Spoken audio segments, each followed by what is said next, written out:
सो अगर हम मैथमेटिकली देखें फॉर्मूले के रूप में कि इलेक्ट्रिक फील्ड इंटेंसिटी क्या होगी, तो जो भी हमने अभी डिस्कस किया था, ठीक है, उसमें क्या किया था कि electric field intensity of charge Q1, electric field intensity of charge Q1, इस फिगर को हमेशा याद रखें। अगर यहाँ पर Q1 की फील्ड देख रहे हैं और हमने टेस्ट चार्ज को क्या रखा है, यहाँ पे Q0 को लेके आए हैं, ठीक है। एक चीज़ और ध्यान में रखनी है हम लोगों को इस टेस्ट चार्ज के बारे में, वो क्या रखनी है कि टेस्ट चार्ज को हम लोग ऑलवेज पॉजिटिव एज्यूम करते हैं। क्या एज्यूम कर सकते हैं? पॉजिटिव एज्यूम करते हैं, ठीक है ना। और इसका मैग्नीट्यूड क्या होता है? Unit coulomb. कितना होता है? यूनिट कूलाम, ठीक है ना।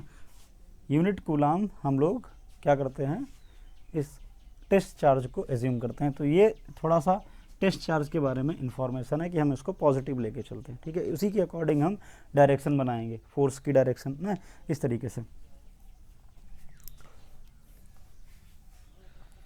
तो हम लोगों ने यहाँ पे टेस्ट चार्ज को एज्यूम कर लिया। So electric field intensity E of Q1 अगर निकालना है, सो इसका फॉर्मूला क्या बताया था मैंने? वो बताया था कि फोर्स फील्ड बाई Q0 क्या होगा? Force on Q0 by Q1, ठीक है ना, by Q1 with respect to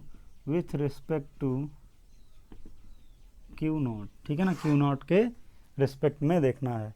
सो ये क्या होगा? ये होगा force with respect to Q0, ठीक है, force with respect to Q0।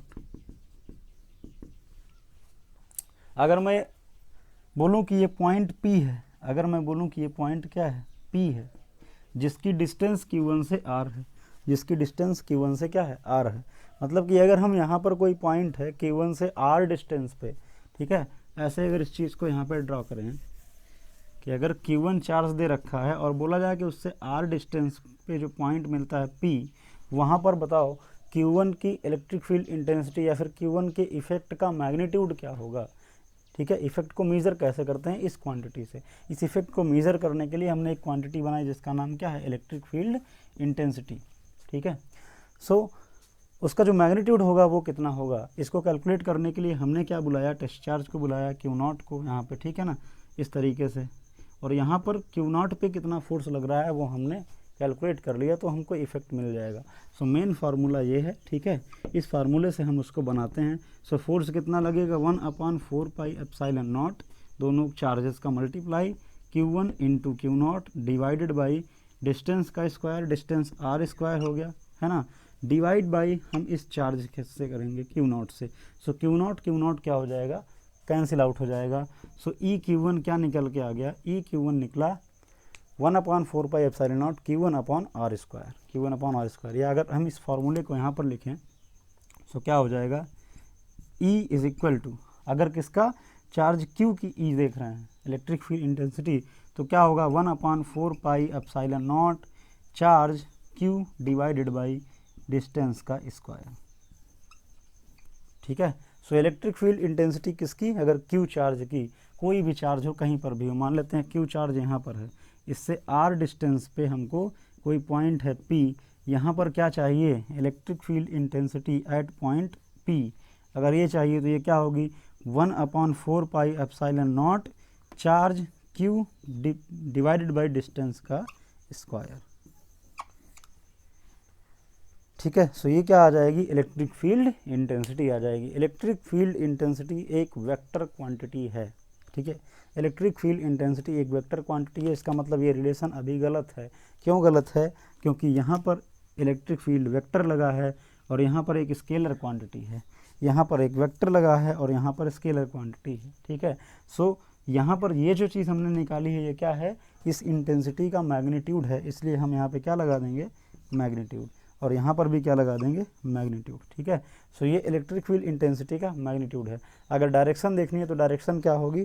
Direction किस डायरेक्शन में होगी? इस फार्मूले से एकदम क्लियर है कि इलेक्ट्रिक फील्ड इंटेंसिटी की जो डायरेक्शन है वो किस डायरेक्शन में है? वो फोर्स की डायरेक्शन में है। और फोर्स की डायरेक्शन किधर होती है, फोर्स की डायरेक्शन होती है दोनों को ज्वाइन करने वाली लाइन की डायरेक्शन में। अगर मैं इधर बात करूं, इधर होगी, अगर ये पॉजिटिव चार्ज है तो इस टेस्ट चार्ज को हम हमेशा कैसा लेते हैं, पॉजिटिव लेते हैं।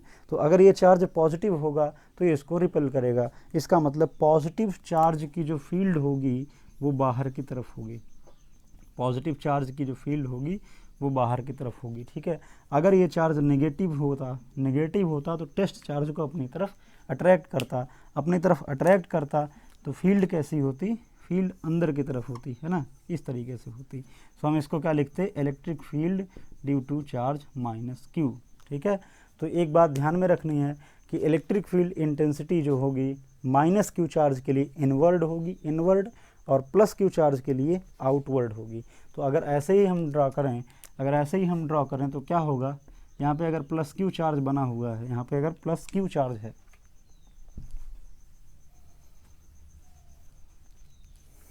तो इसकी इलेक्ट्रिक फील्ड इंटेंसिटी को अगर हम ड्रॉ करें लाइंस से तो वो लाइंस कैसे बनेंगी, आउटवर्ड, कैसे बनेंगी, आउटवर्ड क्यों बनेंगी, क्योंकि ये प्लस क्यू चार्ज जब भी टेस्ट चार्ज इसकी रेंज में आएगा उसको हमेशा रिपेल करेगा। तो जिस डायरेक्शन में फोर्स लगता है उसी डायरेक्शन में क्या आती है, फील्ड आती है। और अगर माइनस क्यू चार्ज है तो क्या होगी, उसकी फील्ड लाइंस इनवर्ड होंगी, अंदर की तरफ होंगी, ठीक है, इस तरीके से, ठीक है, किधर होंगी, इनवर्ड होंगी, अंदर की तरफ होंगी। तो ये हमको ध्यान में रखना है कि माइनस क्यू चार्ज की इलेक्ट्रिक फील्ड इंटेंसिटी इनवर्ड होती है और प्लस क्यू चार्ज की इलेक्ट्रिक फील्ड इंटेंसिटी आउटवर्ड होती है। अभी जो नेक्स्ट टॉपिक हम लोगों का होगा वो इलेक्ट्रिक फील्ड लाइंस होगा। सो वहाँ पर हम लोग देखेंगे कि ये जो हम ये लाइंस ड्रॉ कर रहे हैं, ठीक है, इंटेंसिटी को रिप्रेजेंट करने के लिए, इसको बोलते हैं इलेक्ट्रिक फील्ड लाइंस। तो प्लस क्यू चार्ज की इलेक्ट्रिक फील्ड लाइंस क्या होती हैं, बाहर की तरफ होती हैं, चार्ज से इनिशिएट होंगी और कहाँ तक जाएंगी, अप टू इन्फिनिटी तक जाएंगी। और ऐसे ही माइनस क्यू चार्ज की क्या होंगी, इन्फिनिटी से आकर के कहाँ पर ख़त्म होंगी, माइनस क्यू चार्ज पे ख़त्म होंगी, ठीक है ना, एंड हो जाएंगे वहाँ पे। सो ये हम लोग बाद में देखेंगे, लेकिन अभी यहाँ से कनेक्ट करना था तो इसलिए मैंने ये बता दिया, ठीक है। सो अभी तक हम लोगों ने क्या देखा है, अभी हम लोगों ने केवल इतना देखा कि अगर इतना देखा कि अगर Q1 चार्ज है सो उससे r डिस्टेंस पे कोई पॉइंट P है, सो वहाँ पर इलेक्ट्रिक फील्ड क्या होगी, electric field at point P वो होगी 1/4 पाई एप्सिलॉन नॉट चार्ज, जिस चार्ज की फील्ड निकालना है वो चार्ज, ठीक है ना। वो चार्ज अगर Q1 है तो Q1/r का स्क्वायर, इधर वेक्टर लगाया, इधर वेक्टर नहीं है तो डायरेक्शन भी लगानी पड़ेगी। ये मैग्नीट्यूड है, इसकी डायरेक्शन क्या होगी, line joining, direction of line joining, इसकी डायरेक्शन में। सो ये किस वेक्टर की डायरेक्शन है, आर वेक्टर की, इसकी डायरेक्शन को लिखते हैं आर कैप। सो यहाँ पे मैं क्या लगा दूंगा, आर कैप, ठीक है। अगर यहाँ पर वेक्टर लगाना होगा तो क्या करेंगे, तो लिखेंगे 1/4 pi epsilon naught Q1/r square, और आर कैप की जगह पर क्या लिखा जाएगा, vector R divided by magnitude of R, तो हम उसको सिंपली आर लिखें, ठीक है। सो इस फार्मूले को अगर यहाँ पर देखेंगे तो फार्मूला क्या बन जाता है, फार्मूला बन जाएगा 1/4 pi epsilon naught charge Q1 divided by R square, और आर मल्टीप्लाई करेगा तो क्या हो जाएगा, आर क्यूब आर वेक्टर। अब यहाँ पर क्या हो जाएगा, आर वेक्टर। सो ये हो गया इलेक्ट्रिक फील्ड वेक्टर, ठीक है, ये हो गया electric field vector E is equal to 1/4 pi epsilon naught Q1/r³ R vector, ठीक है। सो ये वेक्टर फॉर्म हो गया इलेक्ट्रिक फील्ड इंटेंसिटी का। सो हमको इसमें याद क्या क्या रखना है, सबसे पहले तो ये फार्मूले याद रखने हैं, एक तो ये वेक्टर फॉर्म, ठीक है, ये यूनिट वेक्टर के फॉर्म का, ठीक है। और जो मेन चीज़ है वो क्या है, वो ये कि मैग्नीट्यूड याद रखना है, electric field at point P is equal to 1/4 pi epsilon naught, जिस चार्ज की भी हम बात कर रहे हैं वो चार्ज रखो, अगर Q है तो Q रखो, और डिस्टेंस का स्क्वायर कर दो, यहाँ से मैग्नीट्यूड आ जाएगा इलेक्ट्रिक फील्ड इंटेंसिटी का, ठीक है। अब जो मेन फार्मूला है, ठीक है, जहाँ से दूसरा डिस्कशन स्टार्ट होगा वो क्या है, जब हमने डेफिनेशन बताई थी इलेक्ट्रिक फील्ड इंटेंसिटी की, डेफिनेशन क्या बताई थी कि इलेक्ट्रिक फील्ड इंटेंसिटी को हम लोग कैसे देखते हैं, force field by charge Q naught, field by charge Q naught. अगर यहाँ से देखें so F is equal to क्या होता है, Q naught into E, F is equal to क्या होता है, क्यू नॉट इंटू ई। अगर ऐसे बोला जाए कि कोई चार्ज क्यू है जिसकी इलेक्ट्रिक फील्ड इंटेंसिटी दे रखी है, इलेक्ट्रिक फील्ड दे रखा है कि किसी डिस्टेंस पे कितना है, इस डिस्टेंस पे क्या होगी, इस डिस्टेंस पे क्या होगी, ठीक है। मान लेते हैं कि आर डिस्टेंस पे इलेक्ट्रिक फील्ड इंटेंसिटी दे रखी है पी पॉइंट पे, ठीक है, पी पॉइंट पे दे रखी है। तो इस पी पॉइंट पे जब कोई दूसरा चार्ज आएगा, इस पी पॉइंट पे जब कोई दूसरा चार्ज आएगा जिसका नाम है Q2 या फिर Q0, तो उस पर कितना फोर्स लगेगा। अगर हमको E की वैल्यू पहले से दे रखी है, E की वैल्यू पहले से दे रखी है, तो कितना चार्ज लगे, कितना फोर्स लगेगा। इस फोर्स को कैलकुलेट करने के लिए हम क्या करेंगे, जिस चार्ज पे हमको फोर्स निकालना है, जिस चार्ज पे हमको फोर्स देखना है, उस चार्ज को वहाँ की फील्ड से मल्टीप्लाई कर देंगे, ठीक है। इस Q1 से हमें कोई मतलब नहीं है। अगर फील्ड दे रखा है तो हम क्या करेंगे, इस फील्ड से उस चार्ज में जिस पर फोर्स चाहिए मल्टीप्लाई कर देंगे। सो फोर्स क्या हो जाएगा, force is equal to charge multiplied by electric field. तो ये कॉन्सेप्ट बनेगा F is equal to Q E का। यहाँ पर जो फोर्स होगा वो किसकी डायरेक्शन में होगा, इलेक्ट्रिक फील्ड इंटेंसिटी की डायरेक्शन में होगा।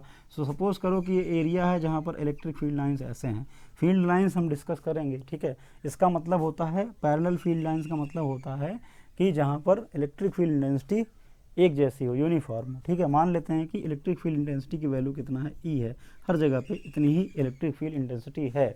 और यहाँ पे एक चार्ज हो गया क्यू, यहाँ पर एक चार्ज आ गया क्यू। सो इस चार्ज क्यू पर क्या लगेगा, एक फोर्स लगेगा, एक फोर्स लगेगा। उस फोर्स की वैल्यू कितना होगी, F is equal to Q E. अगर ये चार्ज पॉजिटिव है तो यहाँ पर प्लस आया तो दोनों वेक्टर एक ही डायरेक्शन में होंगे, ठीक है ना। यानी कि अगर पॉजिटिव चार्ज है तो जिधर इलेक्ट्रिक फील्ड इंटेंसिटी है उधर की तरफ फोर्स लगेगा F।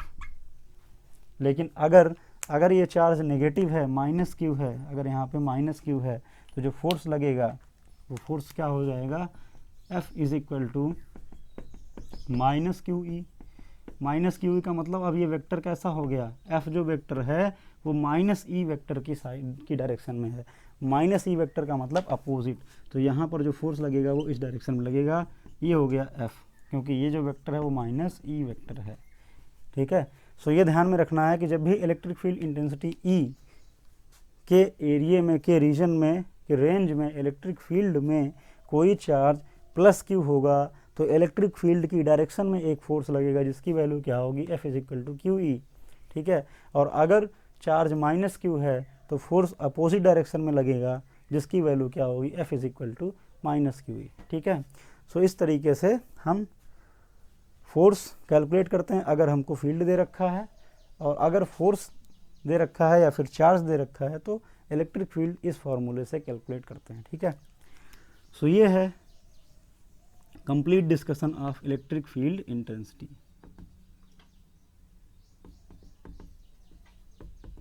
अभी हम लोगों ने केवल और केवल इसका इंट्रोडक्शन देखा है। क्या देखा है, इंट्रोडक्शन। अभी इसका इंट्रोडक्शन पढ़े हैं जिसमें हमने समझा कि इलेक्ट्रिक फील्ड का कॉन्सेप्ट क्या है, ठीक है, इलेक्ट्रिक फील्ड इंटेंसिटी क्या होती है, इसके लिए फार्मूला कैसे बनाते हैं, और कैसे हम लोग किसी एक पॉइंट चार्ज की इलेक्ट्रिक फील्ड इंटेंसिटी को कैलकुलेट करते हैं, और क्या होगा जब इलेक्ट्रिक फील्ड इंटेंसिटी ई में कोई चार्ज रख दिया जाएगा, ठीक है। अभी डिफरेंट अरेंजमेंट की इलेक्ट्रिक फील्ड इंटेंसिटी हमको कैलकुलेट करनी है, ठीक है। सो वो हम लोग धीरे धीरे करके प्रोसीड करेंगे, ओके।